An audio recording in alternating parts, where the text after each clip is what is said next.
옛날 옛적 어느 작은 마을에 사람들에게 늘 지혜로운 조언을 해주며 사랑받는 차일드 할머니가 살고 있었습니다. 할머니의 조언은 항상 깊이가 있었고 마을 사람들은 그녀에게 고민 상담을 하기 위해 줄을 서곤 했습니다. 그런데 어느 날 할머니가 마을 광장에 커다란 공고문을 붙였습니다. 이번 주 토요일 모든 마을 사람들이 참여할 수 있는 대토론회를 엽니다. 주제는 무엇이 진정한 행복인가? 입니다. 맛있는 간식과 차도 제공되니 꼭 참석해주세요. 드디어 토요일이 되자 마을 광장은 사람들로 북적거렸고 차일드 할머니는 무대에 올라 사람들의 관심을 받았습니다. 그녀는 큰 목소리로 토론의 포문을 열었습니다. 사람들이 행복을 느낄 수 있는 선택은 무엇일지 이야기해봅시다. 마을의 젊은 농부인 톰이 먼저 손을 들었습니다. 할머니, 저는 매일 아침 일찍 일어나 열심히 일해서 얻은 수확물이 저를 행복하게 합니다. 하지만 하루 종일 땀 흘려 일하다 보면 몸이 너무 힘들어요. 이런 일이 쾌락을 준다고 할 수 있을까요? 차일드 할머니는 고개를 끄덕이며 대답했습니다. 좋은 질문이로다, 톰. 존 스튜어트 밀의 공리주의에 따르면 우리의 선택은 결과적으로 최대 다수의 최대 행복을 이루어야 합니다. 그리고 그는 육체적 쾌락보다 지적 쾌락이 더 높은 질의 행복이라 했지. 내가 느끼는 성취감과 타인에게 주는 혜택을 생각해본다면 그 선택은 너와 주변 사람들에게 오래가는 행복을 줄 수 있단다.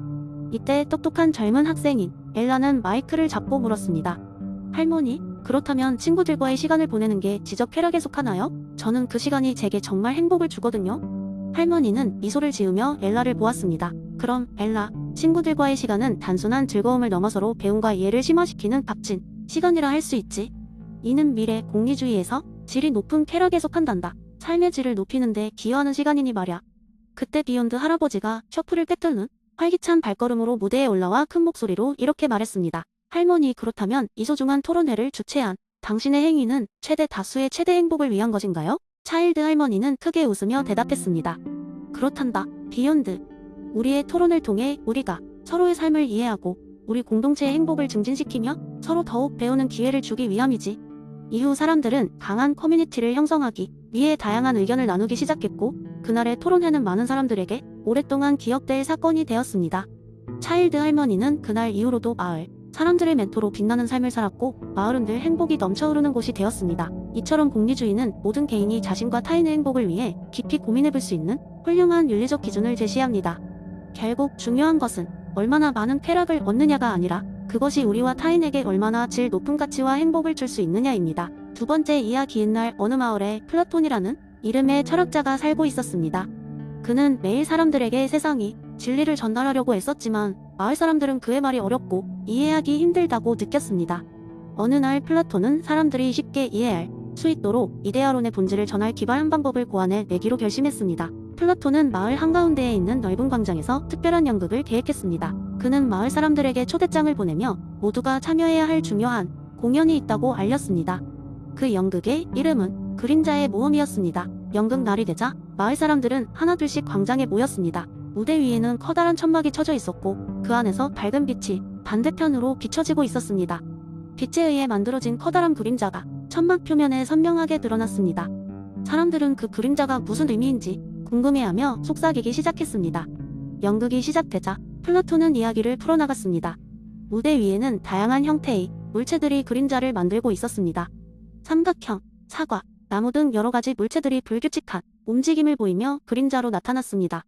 플라톤은 사람들에게 말했다. 여러분, 지금 여러분이 보고 있는 이 그림자들은 이 물체들이 뿜어내는 본질이 아닙니다.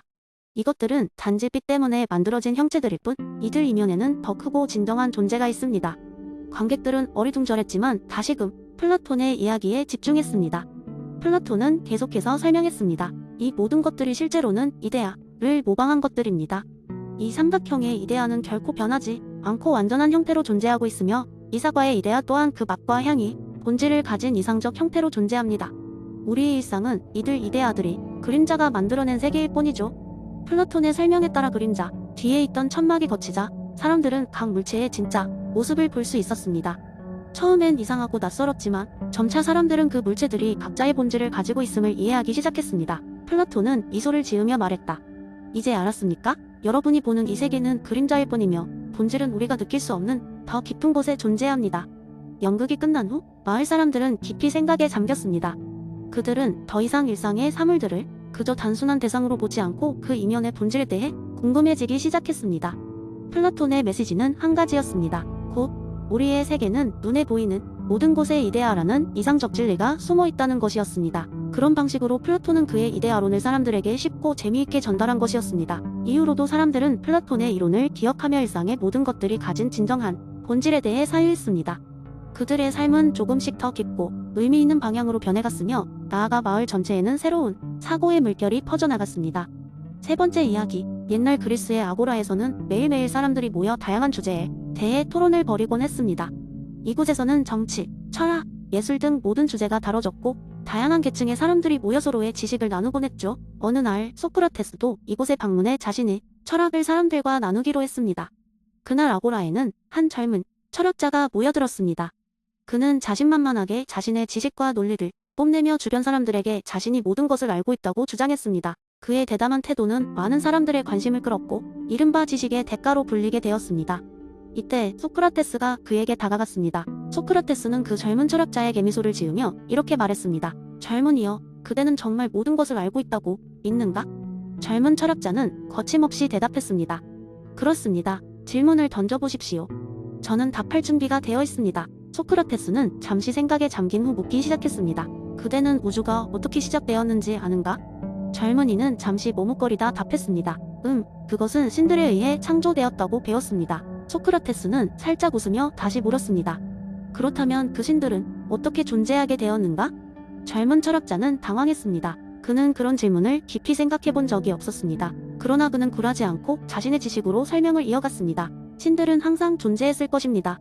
그들은 영원한 존재이니까요. 소크라테스는 계속해서 미소를 지으며 질문을 이어갔습니다. 하지만 만약 신들이 항상 존재했다면 그 신들 이전에는 무엇이 있었습니까? 이 질문에 젊은 철학자는 더 이상 답을 찾을 수 없었습니다. 그의 머릿속은 점점 더 혼란스러워졌고 스스로도 혼란에 빠졌습니다. 소크라테스는 젊은 철학자의 어깨를 두드리며 부드럽게 말했습니다. 친구야, 내가 하는 질문들은 너를 괴롭히기 위함이 아니라 우리 모두가 얼마나 많은 것을 모르고 있는지를 깨닫게 하기 위함이네. 진정한 지혜는 우리가 모르고 있다는 것을 아는 데서 시작하네. 이 경험 이후로 젊은 철학자는 자신의 무지를 인정하고 자신의 지식에 더 많은 의문을 품으며 탐구하기 시작했습니다. 그는 사람들과 더 많은 대화를 나누었고 더 깊이 생각하며 진정한 철학적 성장을 이루게 되었습니다. 그리고 그는 소크라테스를 기억하며 자신도 다른 사람들에게 그가 받은 것처럼 깨달음을 전하기 시작했습니다.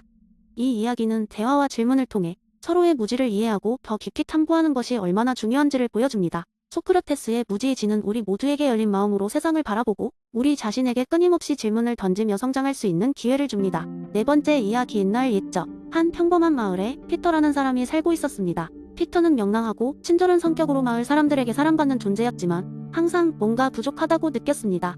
그는 자신의 인생이 미리 정해진 궤도를 따라가고 있는 것만 같았습니다. 하루는 마을 도서관에서 책을 읽다가 프리드리히 니체의 철학 투스트라는 이렇게 말했다 를 발견하게 되었고 그곳에서 초인의 개념을 처음 접하게 되었습니다. 초인의 개념은 그의 머릿속을 떠나지 않았습니다. 스스로의 가치를 창조하고자 하는 사람, 기존의 틀을 넘어 자신만의 길을 개척하는 존재라. 피터는 자신의 삶을 돌아보았습니다. 그는 지금까지 너무나도 많은 것을 사회의 기대에 맞추어 살아왔습니다. 입학, 졸업, 취직, 결혼, 이 모든 과정이 마치 주어진 도식처럼 느껴졌습니다. 피터는 하루하루 다르게 초인이라는 개념에 빠져들었고 점점 더 자신의 삶을 재구성하고 싶다는 갈망이 커져갔습니다. 그는 사람들이 도전하지 않는 새로운 가치와 규범을 설계하고자 마음먹었습니다. 그것은 하루아침에 이룰 수 있는 일은 아니었지만 방향을 정하니 그 과정이 흥미로웠습니다. 우선 그는 마을 사람들과 함께하는 다양한 모임에 나가 생각을 나누기 시작했습니다. 자신의 생각이 때론 황당하게도 들렸겠지만 그는 포기하지 않았습니다. 익숙한 곳에서 벗어나 새로운 사람들과 이야기하며 폭넓은 시각을 얻고자 했습니다. 시간이 흐르자 피터는 조금씩 마을에서 독특한 인물로 불리기 시작했습니다. 사람들이 던지는 수군거림과 때론 반대의 목소리도 있었지만 그는 개의치 않았습니다. 오히려 그런 비판 속에서 더 많은 것을 배웠습니다. 그는 자연을 보호하는 일을 주제로 한 연극을 마을 광장에서 개최했습니다. 이 연극은 그저 감상하는 것이 아니라 관객들이 직접 참여하여 환경 문제를 어떻게 해결할 수 있을지 토론하는 형식이었습니다. 많은 이들이 처음에는 낯설어했지만 얼마 지나지 않아 그 새로움에 흥미를 느끼고 적극적으로 참여하기 시작했습니다. 피터는 또 다른 프로젝트로 마을 곳곳에 책 무료 대여소를 만들어 지식의 장벽을 없애는 사업을 펼쳤습니다. 이는 마을 사람들이 보다 쉽게 서로의 가치관을 공유하고 자신만의 생각을 키울 수 있는 기반이 되었습니다. 마을 사람들은 처음에는 피터의 시도를 의아해했지만 시간이 지나면서 그가 제시하는 참신함에 많은 영감을 받게 되었습니다. 그들은 점차 피터를 통해 스스로의 삶을 돌아보며 진정한 만족과 행복은 자신이 믿는 가치를 적극적으로 실천하는 데서 온다는 것을 깨달았습니다. 이렇듯 피터는 어쩌면 훗날 이야기 속초인의 길을 걷고 있었던 것입니다. 그는 자신이 걸어가는 길이 외롭고 힘들 수도 있음을 알았지만 스스로가 부여한 삶의 목적과 가치를 끊임없이 탐구하며 나아갔습니다. 피터는 계속해서 새로운 것을 시도하며 진정한 자기 자신으로 살아가는 길을 개척했습니다. 과연 이것이 니체가 말한 초인의 모습이 아닐까 하는 생각이 드는 두고두고 해자될 이야기였습니다.